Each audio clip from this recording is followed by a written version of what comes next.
चाहिए। और संविधान की प्रस्तावना में, प्रस्तावना जानते हो क्या होती है? प्रस्तावना संविधान की आत्मा होती है। आज जो लोग संविधान की किताब फहराते घूमते हैं और लोगों को डराते हैं संविधान बदल जाएगा, संविधान बदल दिया जाएगा, और आप लोग बहक जाते हो, मैं आपको बताना चाहता हूं, संविधान की अगर हत्या करने का किसी ने काम किया है तो उसी पार्टी ने किया है जो संविधान की किताब फहराते हैं। जान जाएंगे। और उस भारत 1976 में आपातकाल लगा करके संशोधन कर दिया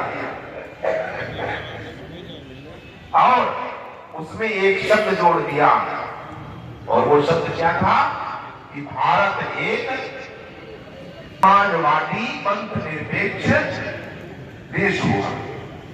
पंथ निरपेक्ष, धर्म निरपेक्ष कभी नहीं। आज आप लोगों को पढ़ाया जा रहा है धर्म निरपेक्ष भारत है। भारत धर्म निरपेक्ष नहीं था। सन 76 तक भारत हिंदू राष्ट्र रहा। आज हमसे लोग पूछते हैं कि आप भारत को हिंदू राष्ट्र क्यों बनाना चाहते हो? मैं कहता हूं कि अगर भारत हिंदू राष्ट्र रहेगा तो सनातन बचेगा, सनातन बचेगा तो भारत बचेगा, सनातन बचेगा तो भारत बचेगा, और भारत बचेगा तो विश्व बचेगा। अगर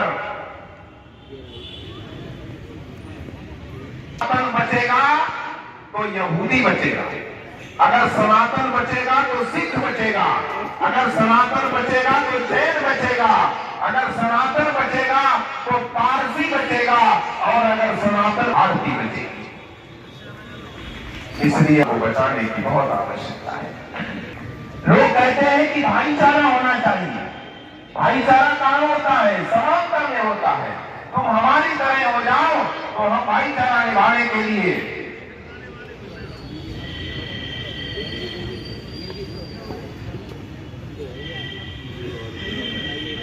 तुम हमारी तरह हो जाओ तो हम भाईचारा निभाने के लिए तैयार हैं। कैसे हो सकता है? हमारा सनातन हिंदू धर्म तुम्हारे मजहब की तरह जड़तावादी नहीं है। हमारा सनातन हिंदू धर्म अध्यात्मवादी है, जड़तावादी नहीं।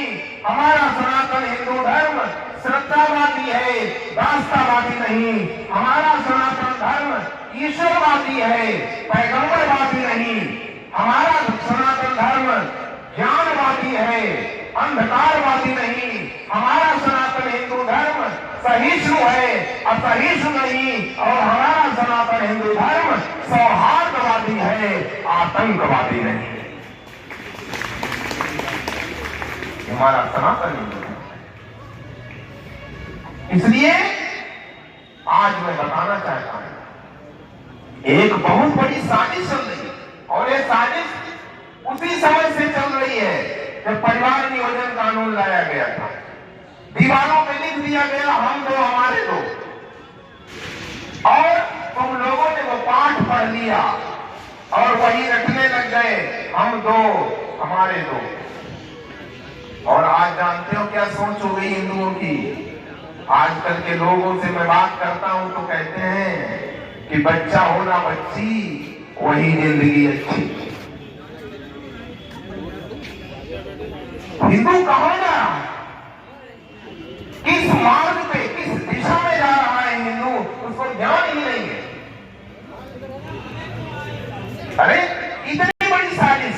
आज हमसे मीडिया वाले पूछते हैं कि वो धीरेन्द्र कृष्ण शास्त्री बागेश्वर सरकार कह रहे हैं कि हिंदुओं को 4 बच्चे पैदा करने चाहिए। मैंने कहा कि इतने दिनों से जो साजिश चल रही है, भारत की डेमोग्राफी बदल गई है। आज अगर तुम 4 बच्चे भी पैदा करोगे तो भी कंपटीशन नहीं कर सकते हो, क्योंकि जब तक तुम 4 करोगे तब तक चर्चा 40 कर देंगे।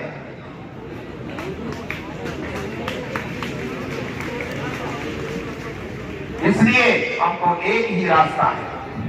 अब वो रास्ता क्या है? भारत को हिंदू राष्ट्र घोषित किया जाए। और भारत को हिंदू राष्ट्र घोषित करने की जरूरत नहीं है, वो तो के समय से ही हिंदू राष्ट्र था। जो आपातकाल, जो इमरजेंसी लगा करके इंदिरा सरकार ने प्रस्तावना में शब्द जोड़ा है कि भारत पंथ निरपेक्ष, उस पंथ निरपेक्ष शब्द को हटा दिया जाए तो भारत हिंदू राष्ट्र अपने आप हो जाएगा। कुछ करने की जरूरत नहीं। आज इतनी बड़ी साजिश चल रही है हम लोगों के सामने, लव जिहाद चलाया जा रहा है। मैं पूछना चाहता हूं कि ये लव जिहाद जैसी चीजें, ये तलाक जैसी चीजें, ये हमारे भारत की नहीं है। हमारों को बहकाया जा रहा है। मैं बताना चाहता हूं अपने भारत की जैन जी को, युवा पीढ़ी को, बहन बेटियों को, जो पूरे विश्व में एक ही धर्म है वो सनातन हिंदू धर्म है। और सारे मजहब हैं, पंथ हैं, और कोई धर्म नहीं है जो तुम्हें सत्य बात दिखाया जाता है। अरे हिंदू कौन होता है? हिंदू शेर होता है। और हमारी जो बहन बेटियां हैं वो कौन हुई? शेरनी हुई। और शेरनी किसी गीदड़ के साथ चली जाए, इससे ज्यादा शर्म की बात क्या हो सकती? इसलिए जागो, अपने आप को पहचानो कि मैं क्या हूं। जो लोग तुम्हें बहका रहे हैं वो गीदड़ हैं, वो भेड़िए हैं। मैं तो बताता हूं कि ये 7 पॉइंट आज अपनाने पड़ेंगे आप लोगों को। एक तो कॉन्वेंट का बहिष्कार करना पड़ेगा, क्योंकि हमारी जो युवा पीढ़ी है, हम लोग बच्चों को कॉन्वेंट में डाल के आते हैं और सीना ऊंचा करके कहते हैं कि मेरा बच्चा कॉन्वेंट में पढ़ रहा है। ये कॉन्वेंट पद्धति अपने भारत की नहीं है। कॉन्वेंट तो पाश्चात्य देशों की है। कॉन्वेंट का मतलब जानते हो क्या होता है? कॉन्वेंट वहां होता था जो लिव इन रिलेशनशिप में रहते थे लोग, अभी भी रहते हैं। और जब लिव इन रिलेशनशिप में रहते हैं, आपको अगर मेरी बात कहीं पर भी गलत लगे तो बता देना, प्रामाणिक बोलता हूं मैं। लिव इन रिलेशनशिप में रहते थे तो उनकी जो बच्चे होते थे, जो औलाद होती थी, वो कौन होती थी? नाजायज औलाद होती थी। उनके न माता होते थे न पिता, तो उनको चर्च में डाला जाता था। वहां कॉन्वेंट हुआ करता था। इसीलिए चर्च में पद्धति होती है, एक फादर होता है, चर्च में होता है फादर। इसीलिए उस बच्चे को एहसास हो कि ये मेरा फादर है। और एक मदर होती थी, जैसे एक मदर टेरेसा आई थी यहाँ भारत में। एक मदर होती है, एक फादर होता है। आज वही पद्धति हमारे भारत को नष्ट करने के लिए की जा रही है। कॉन्वेंट का बहिष्कार, ये पहला नियम आप लोग अपनाइए अगर हिंदू समाज को बचाना है।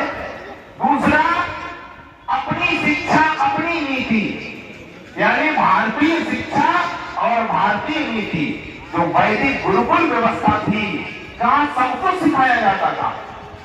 64 कलाएं हमारे गुरुकुलों में सिखाई जाती थी। कितनी कलाएं? 64 कलाएं। भगवान श्री कृष्ण गए थे संदीपन गुरु के यहाँ पढ़ने। 32 दिन में और 30 दिन में 64 कलाएं सीख करके आ गए। 64 कलाएं हमारे गुरुकुलों में सिखाई जाती। इसलिए भारतीय शिक्षा, भारतीय नीति अपनानी पड़ेगी। तीसरी बात, समय से विवाह और विवाह। समय से विवाह करो बेटियों का और बेटों का। ये जो लिव इन रिलेशनशिप है ये कुछ नहीं है, ये गलत है। अगर लिव इन रिलेशनशिप में सोचते हो ये प्यार होता है, प्रेम होता है, आपको बता दें अपने माता पिता से बढ़कर के प्यार करने वाला कोई तुम्हें दूसरा नहीं मिलेगा। अगर तुमको कोई बहकाता है कॉलेज में आकर के कि हम तुमको बहुत प्यार करते हैं, तो अगर मेरी बात झूठी लग रही है तो एक बार परीक्षण करके देख लेना। माता पिता ऐसा प्यार करते हैं जिसमें कोई बदला नहीं होता है, कोई बदला नहीं होता है, केवल निस्वार्थ देते हैं, निस्वार्थ प्यार करते हैं।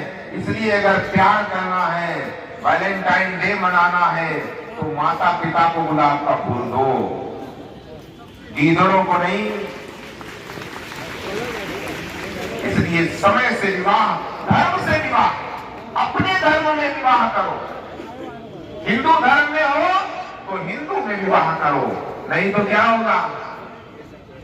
फ्रीज रखा है, नीला ड्रम रखा है, 35 एक नंबर बात है अटैची के अंदर, यही होगा। इसलिए सावधान होना पड़ेगा। अरे कब तक तुम्हें सरकार बचाएगी, कब तक तुम्हें पुलिस बचाएगी? तुम्हें अपने आप को देखना पड़ेगा कि मैं कौन हूं।